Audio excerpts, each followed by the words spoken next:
এই স্ট্রোক কোথায় হয়েছিল, বাংলাদেশে না সৌদি আরবে? সৌদি আরবে ওমরাতে হয়েছে। আচ্ছা, হওয়ার পর কি হলো?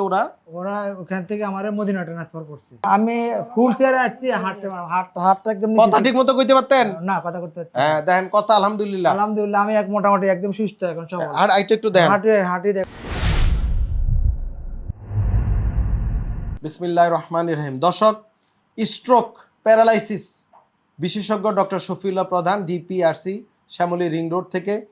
এবং আপনারা জানেন ডিপিআরসি এমন একটা প্রতিষ্ঠান, সেটা হচ্ছে প্রবাসী বান্ধব এবং প্রবাসীদের জন্য আমাদের চিন্তা চেতনা ভিন্ন, কারণ আমরা প্রবাসীদের সমস্যাগুলো বেশি অ্যাড্রেস করি। তো আমাদের আজকে সেই একজন রুগী আছে, জনাব আবু তাহের সাহেব। উনি ফেনী জেলার রুগী, যদিও কিন্তু আমাদের সৌদি আরব প্রবাসী। দেখেন, ইয়াং রুগী, 35 বছর বয়স।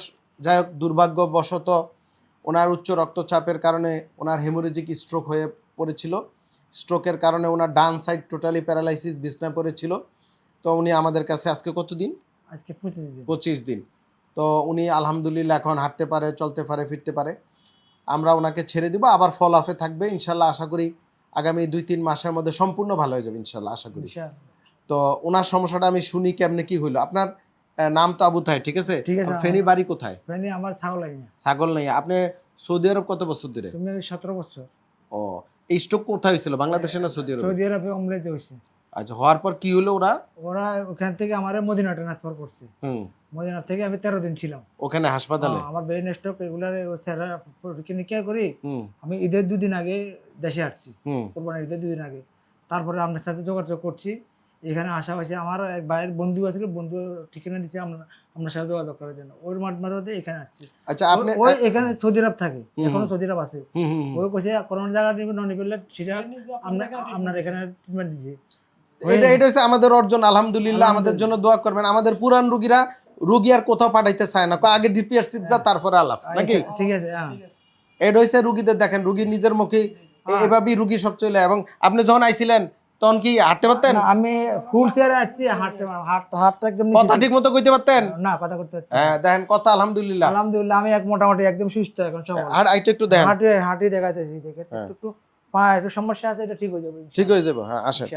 উনি একেবারেই হুইল চেয়ার এখানে নিয়ে আইছে, মানে এক প্রকারের একজন মানে মরা রোগী, ঘরের মধ্যে পড়ে থাকা। আমরা হাত এইভাবে ছিল, এইভাবে বাঁকা ছিল।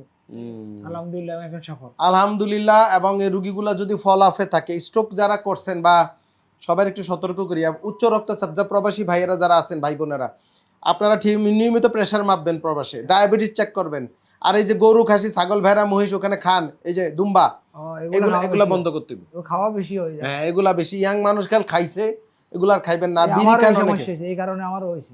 একটু সাবধান হইতে হবে। খাবার হইছে খারাপ, খাবার যেমন পুষ্টি দেয়, খাবার তেমন মানুষের ধ্বংস করে। এটা ঠিক আছে। তো আমাদের একটু সাবধান হইতে হবে। আরেকটা হচ্ছে প্রবাসী ভাইয়েরা রাতের বেলা গেলে মোবাইল টিফেন, দেশে বউর লগে কথা কোন এটি বন্ধ করেন। আপনি দিনের বেলা যতক্ষণ পারেন 5 মিনিট কথা বলবেন, ঘুমাইতে হইব না। ঘুমাইলে কি হয়ে যাবে? প্রেশার বাইরে যাবে, প্রেশার বাইরে গেলে স্ট্রোক করবে, নাকি? এবং পেরেশানি, টাকা পয়সা, চিন্তা, এগুলো বাদ দিতে হইব। পেরেশানি করে দুনিয়াতে কোনো লাভ না, যাওয়ার হইব, নাকি? যাওয়ার হবে, তাহলে আর স্ট্রোক করবে না। ইনশাআল্লাহ প্যারালাইসিসের চিকিৎসা ডিপিআরসির আর দরকার নেই, দরকার আছে অন্য চিকিৎসা করবো, নাকি?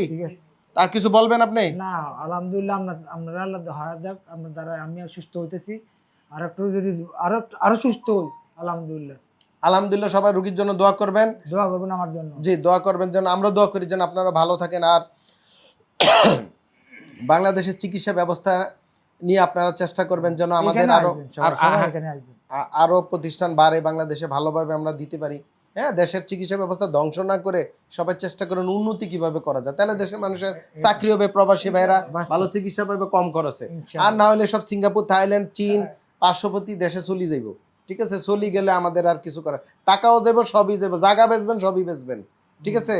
আমগর লগে হিংসা করে লাভ নেই, না, ঠিক আছে? 21 বছর রুগী দেখতেছে, আলহামদুলিল্লাহ। হাজার হাজার রুগী এখান থেকে চিকিৎসা নিছে। এবং ডিপিআরসির চিকিৎসা ব্যবস্থা যারা একবার আইছে তারা যায় না কোথাও, ঠিক আছে?